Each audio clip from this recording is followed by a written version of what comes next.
Salut à tous! Comme chaque fin d'année, je vous propose 5 produits tech qui peuvent faire une bonne idée cadeau, soit pour vous, soit pour vos proches. C'est des produits dont j'ai pas eu le temps de vous parler dans une grosse vidéo de test pendant l'année, mais que je valide quand même à 100%. Ça aurait été bête qu'ils passent à la trappe, donc c'est pour ça que je les réunis aujourd'hui et que je vais vous dire pourquoi je les aime et pourquoi je vous les conseille.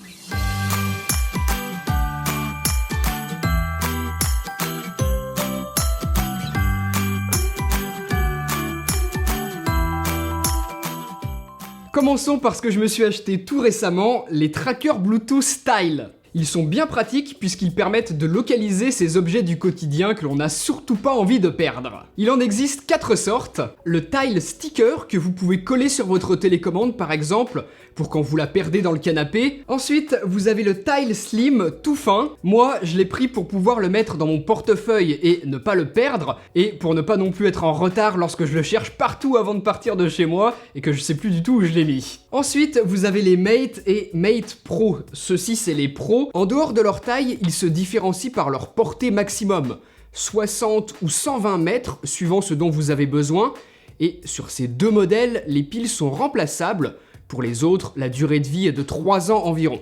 Ensuite, écoutez, le fonctionnement est tout simple. Vous enregistrez votre ou vos tiles dans l'application pour iOS ou Android, et vous pourrez savoir exactement où se trouve l'objet associé en déclenchant une sonnerie. Vous avez plus qu'à repérer autour de vous d'où vient le bruit et trouver l'objet que vous recherchez. Sinon, dans l'application, on a une indication de la distance approximative entre votre smartphone et le tile. Mais comme c'est du Bluetooth, c'est pas très exact. Moi, je me fie au bruit. Ça fonctionne si votre tile est dans la pièce ou si vous avez égaré quelque chose dans votre voiture ou dans la rue et que vous vous en rendez compte tout de suite. Mais il est aussi possible de localiser un objet perdu. Par exemple, si vous avez oublié votre sac au restaurant et que vous êtes déjà loin. À ce moment-là, vous pouvez utiliser la carte et voir le dernier emplacement connu de votre tile et donc de l'objet qui est rattaché. Et si vous avez un peu de chance, personne vous l'aura volé, vous avez plus qu'à courir le récupérer. Mais sinon, dans l'application, vous pouvez déclarer votre tile comme perdu. À ce moment-là, tous les utilisateurs de tile, et ils sont nombreux, il y a énormément de gens qui utilisent ce système, eh bien ils vont devenir en quelque sorte des chercheurs silencieux, c'est totalement transparent pour eux, ils n'ont aucune action à faire, et lorsque l'un d'eux va passer à proximité de votre tile, qu'il va capter son signal, ça va vous être transmis, vous allez recevoir une notification qui va vous donner l'emplacement exact de votre tile et de l'objet qui va avec et que vous avez perdu. Et évidemment, je vous précise quand même, toutes ces positions géographiques ne sont pas partagées entre les utilisateurs, c'est anonyme, chiffré de bout en bout, c'est sécurisé. Et dernier scénario possible, si c'est votre smartphone que vous ne retrouvez plus, eh bien vous pouvez appuyer 2 fois sur le tile pour faire sonner le smartphone en recevant une notification. C'est pratique aussi. Tout ça, via l'application, c'est gratuit. Si vous en voulez plus, vous pouvez payer un petit peu moins de 3 € par mois pour le premium. Il y a une option qui vous permet de recevoir une notification sur le smartphone à partir du moment où vous vous éloignez trop de votre tile. Ça vous est utile si vous êtes un petit peu étourdi, puisqu'ici, par exemple, je suis prévenu que j'ai oublié mon portefeuille chez moi, je peux faire demi-tour et vite retourner le chercher. C'est une fonctionnalité encore en bêta actuellement. Moi, elle n'a fonctionné que lorsque mon application tournait en arrière-plan. Donc pour l'instant, je vous conseillerais plutôt de rester sur les fonctionnalités gratuites de Tile qui, elles, fonctionnent très bien. Donc voilà, vous comprenez le principe, bien pratique à avoir comme petit accessoire, et je regrette pas du tout mon achat. Je vous laisse les différents liens dans la description de la vidéo si vous en voulez un pour vous aussi. Ensuite, si vous êtes à la recherche d'une enceinte Bluetooth pour chez vous, je vous en ai trouvé une un petit peu plus originale que tout ce qu'on a l'habitude de voir partout. Voici la Sonoro Stream, une enceinte Bluetooth plutôt compacte, et avec un design qui sort du lot. La finition bois lui donne un look que j'aime beaucoup et qui pourra sans problème se fondre dans l'environnement de n'importe quelle pièce où vous l'utiliserez. C'est la qualité allemande, on sent tout de suite que le produit est solide et que les finitions sont excellentes. Il y a différents coloris, donc pour ça je vous laisserai aller jeter un œil grâce au lien qui se trouve dans la description de la vidéo, mais moi voilà le modèle que j'ai. Cette Sonoro Stream, elle est résistante aux éclaboussures d'eau. Alors vous ne pourrez pas l'immerger totalement, mais si elle se prend quelques gouttes, pas de problème.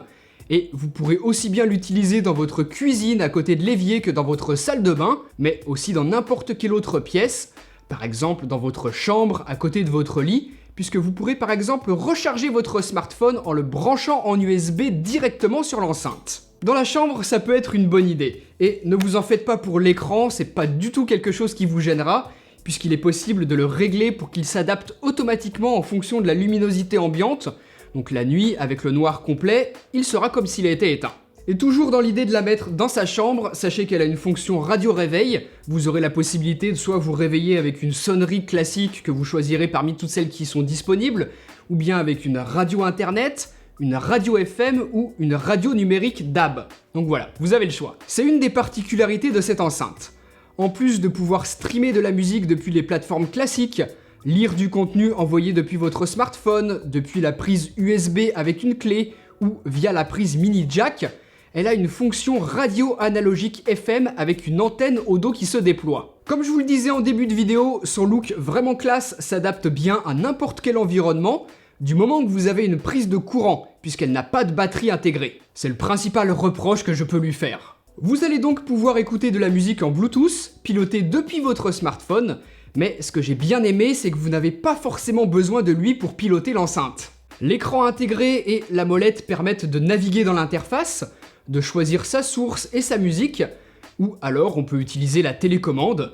Elle aussi est résistante à l'eau, ce qui peut être pratique si vous voulez changer de musique sous la douche par exemple. Enfin, on a également un égaliseur de disponible, ça va vous permettre de personnaliser la restitution, avec d'ailleurs un mode salle de bain en plus de tous ceux habituels que l'on trouve sur les enceintes. Pour la qualité sonore, vous le savez, je suis pas du tout un expert dans le domaine, donc je vais vous donner mon avis comme je le donnerais à n'importe quel ami qui me demande ce que j'en pense. Premièrement, pour sa taille, je l'ai trouvée puissante. Ça sonorise sans problème la cuisine, la salle de bain ou une chambre. Pour le salon, c'est peut-être un peu juste si vous avez pas mal d'amis invités qui parlent, qui font du bruit, ou si alors votre salon est vraiment grand. Comme c'est pas mon cas, je peux pas trop vous dire ce qu'il en est, je l'ai pas utilisé dans cette situation-là. Sinon, les voix sont claires, que ce soit en radio ou sur du streaming. J'ai pas eu la sensation de basse trop peu présente ou inversement. C'est relativement bien équilibré comme son et moi ça me convient parfaitement sous la douche ou en cuisinant. C'est faux, je cuisine pas. Donc voilà, ça vous fait une super idée cadeau je trouve, avec un design qui sort de l'ordinaire et qui passe partout. Vous avez le lien dans la description de la vidéo si ça vous plaît.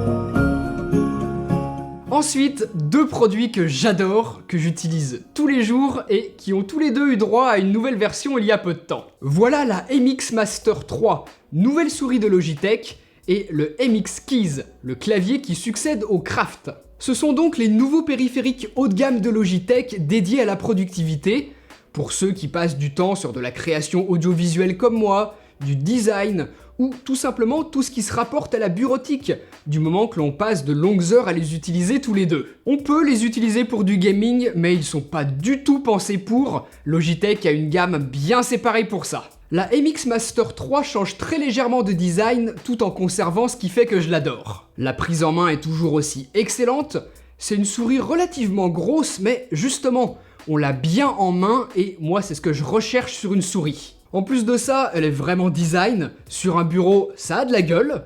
La molette, maintenant composée d'électro-aimants, a toujours deux positions, roue crantée et roue libre, qui permet de scroller sur de grandes distances d'un tout petit coup d'index. On a également une seconde molette sur le côté, un petit peu plus grosse qu'avant, donc plus facile à manipuler avec le pouce. Moi, je m'en sers pour me déplacer dans ma timeline pour mes montages vidéo, et c'est quelque chose dont je ne pourrais vraiment plus me passer aujourd'hui. Ça m'a fait gagner un temps fou. J'ai également programmé les deux autres touches pour faire des cuts dans mon montage, et j'ai apprécié qu'ils soient placés en dessous de la molette. Ce n'était pas le cas avant, et il fallait faire un petit peu de gymnastique avec le pouce pour appuyer dessus. Sur cette MX Master 3, c'est bien plus agréable, et enfin, le dernier raccourci en appuyant vers le bas fonctionne toujours aussi bien. Voilà, je vous ai expliqué comment moi j'ai configuré ces boutons pour mon travail, mais vous pouvez faire totalement différemment si ça vous intéresse. Vous pouvez programmer tout ça à votre guise, même assigner une fonction différente aux boutons suivant l'application dans laquelle vous vous trouvez. Le logiciel de Logitech est très bien fait pour ça et tous vos paramètres sont sauvegardés dans le cloud, ce qui fait que si vous changez d'ordinateur, vous retrouvez tous vos réglages. Pour la recharge, on est passé à de l'USB type C sur le devant. Vous savez à quel point j'aime l'USB type C pour avoir un seul câble avec moi, donc là je suis très content de cet ajout sur ce troisième modèle de la MX Master. Et pour ce qui est de l'autonomie, En chargeant la souris 1 minute, on gagne 3 heures d'autonomie, ce qui est tout de même très satisfaisant si vous vous trouvez en panne de batterie et que vous avez besoin de la charger rapidement. Et ensuite, charger à 100%. Moi, sur le précédent modèle, je tenais un bon gros mois, donc là, ça devrait être à peu près pareil. C'est une bonne autonomie. J'adore vraiment cette souris. Hors gaming, c'est de très loin la meilleure que je connaisse. Et maintenant que Logitech a corrigé les quelques petits points que l'on pouvait reprocher au précédent modèle, on a la souris parfaite pour travailler. Elle peut se connecter en Bluetooth à 3 appareils qu'elle garde en mémoire et passer de l'un à l'autre rapidement avec les boutons sur le dessous. Moi, je m'en sers pour switcher entre le PC, le Mac et l'iPad. Parfait. Pour l'accompagner, le clavier MX Keys est un super bon objet de productivité lui aussi. J'adore la course des touches. Rapide, précise, elle est idéale pour taper du texte à longueur de journée sans se fatiguer les doigts, notamment grâce au creux sur chaque lettre qui permet de ne pas regarder où l'on pose ses doigts. Ils sont automatiquement guidés au bon endroit et c'est le genre de détail que j'apprécie. On retrouve également le mode switch rapide entre 3 périphériques différents, 3 au maximum en mémoire. Comme pour la souris, ça m'est utile pour passer facilement du PC au Mac à l'iPad sans avoir à avoir plusieurs périphériques sur mon bureau ou à me demander où est passé tel ou tel périphérique pour passer d'un ordinateur à un autre.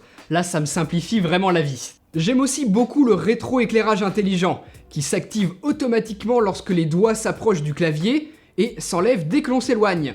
C'est bien pensé et ça permet d'avoir une autonomie qui, moi, me donne une petite quinzaine de jours. Il se recharge également en USB type C, parfait, et même s'il est plutôt lourd pour un clavier, c'est pas du tout un désavantage, au contraire, moi j'aime bien, il tient bien en place sur mon bureau, lorsque je tape, il ne bouge pas d'un poil. Et enfin, son inclinaison est bonne également. Bref, je l'aime beaucoup et vous en serez vraiment pas déçus, j'en suis sûr. Utilisateur du Craft depuis maintenant presque 2 ans, je peux vous le garantir, Logitech fait des produits qui sont costauds, fiables, on peut vraiment compter dessus. Mon Craft, par exemple, son autonomie n'a pas diminué au fur et à mesure de son utilisation. Il est toujours aussi performant qu'au premier jour. Aucune des touches ne s'est effacée alors que je suis tous les jours dessus des heures et des heures. Bref, c'est de l'excellent matos. La gamme MX, clavier, souris, c'est vraiment de bons investissements que je peux que vous recommander. Vous l'avez compris, je les adore. Changeons maintenant radicalement d'appareil. Ça fait longtemps que j'avais envie d'en parler sur la chaîne. Si vous voulez vous initier à l'impression 3D et avoir une imprimante performante avec laquelle vous vous sentirez pas rapidement limité et qui ne vous coûte pas non plus une petite fortune, voilà la Creality Ender 3. Le fonctionnement est simple. On utilise une bobine de plastique, ce plastique va passer dans la buse d'impression, chauffer pour être ensuite déposé couche par couche, et lorsque le plastique va refroidir, ça nous donnera une pièce solide. Sur ce modèle, on a un bon volume d'impression, c'est tout à fait correct. On est sur un plateau carré de 22 par 22 par 25. Là, les pièces imprimées que j'ai avec moi sont relativement petites, mais il est possible d'en faire de plus grosses bien évidemment. C'est surtout pour vous donner un exemple de ce qu'il est possible de faire et avec quel niveau de précision. Vous allez pouvoir modéliser vous-même l'objet à imprimer ou bien télécharger des modèles 3D partagés par la communauté. Ça va vous permettre d'utiliser ce modèle tel quel ou bien de le modifier légèrement pour l'adapter à ce que vous voulez faire. Par exemple, là, on a un plan pour un support de smartphone. Je pourrais très bien partir de cette base et la modifier pour l'adapter à la taille de mon smartphone, creuser un petit trou pour laisser passer son câble de recharge. Bref, vous comprenez l'idée, il n'y a vraiment aucune limitation. Une fois sauvegardé, on met notre plan 3D sur une carte micro SD pour que l'imprimante puisse savoir à partir de quel modèle imprimer. Et sur le modèle que je vous propose ici, plusieurs types de plastique sont compatibles. Du PLA, le plus commun de tous, ou bien de l'ABS, qui n'a pas exactement les mêmes propriétés, on va pas rentrer dans les détails. Faut juste savoir que la résistance au choc, par exemple, n'est pas la même, et que ça nécessite d'avoir un plateau chauffant pour l'impression. Cette imprimante-là en a un, donc c'est un type de plastique que l'on va pouvoir utiliser si on le souhaite. Mais voilà, c'est des petites choses auxquelles il faut penser, à se renseigner, à regarder avant de choisir son imprimante, bien penser à ce que l'on va vouloir faire et avec quel type de matériaux. Donc c'est une bonne imprimante pour bien débuter. Vous avez déjà la possibilité de faire plein d'impressions d'objets de déco ou de choses un petit peu plus utiles. Là, vous voyez le support de smartphone qui est en train de s'imprimer. Petit détail, mais c'est quelque chose d'important je trouve, cette imprimante a un mode qui lui permet, s'il y a une coupure de courant, de ne pas repartir de zéro, mais de reprendre son processus d'impression à partir de là où elle s'était arrêtée à la coupure. c'est pratique. Les pièces sont précises, franchement vous avez de quoi déjà bien vous amuser avec, et je vous laisse sa référence exacte avec un lien dans la description de la vidéo, comme tout le reste.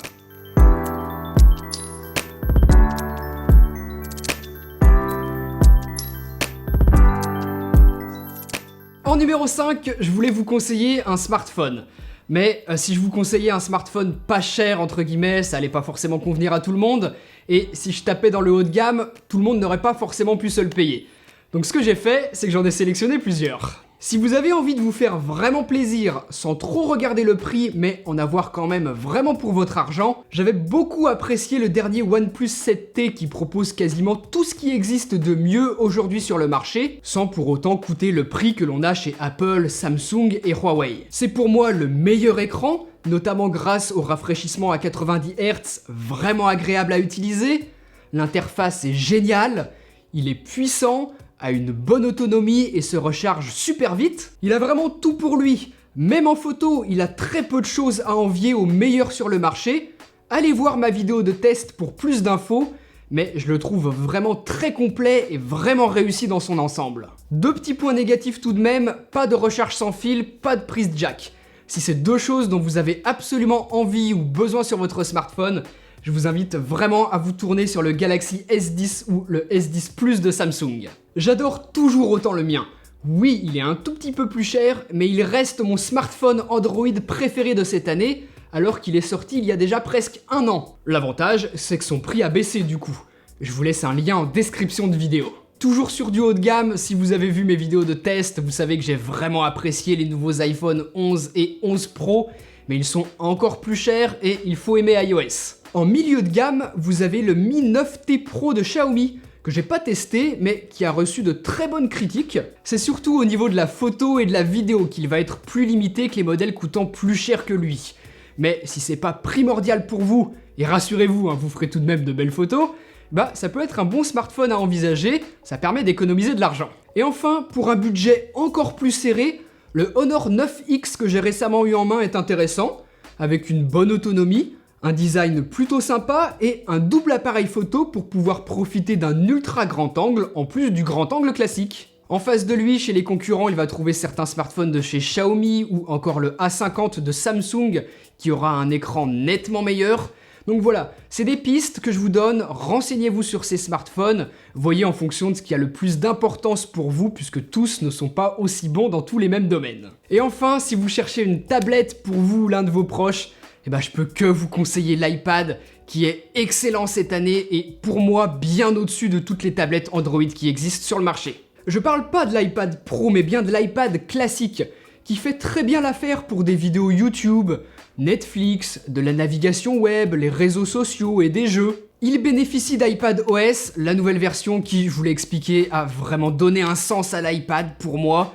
Il a une excellente autonomie, il est surpuissant et il va vous durer dans le temps, contrairement justement aux autres tablettes sous Android dont on peut pas franchement dire la même chose. L'iPad, c'est pour moi le seul produit Apple où on ne peut pas se plaindre du prix. Il est plus qu'honnête, c'est même pas cher pour du Apple si on compare avec les prix des autres produits. Et je peux vraiment vous le recommander, vous en serez absolument pas déçus. Je vous laisse regarder le lien juste en dessous en description de vidéo pour le modèle exact que je vous conseille. Voilà, j'espère que vous aurez pu piocher des idées intéressantes dans cette sélection. Il y avait des trucs plutôt cool, je trouve. Je vous laisse me dire ce que vous en avez pensé juste en dessous en commentaire. Et puis nous, on se retrouve très bientôt pour une prochaine vidéo. Allez, salut!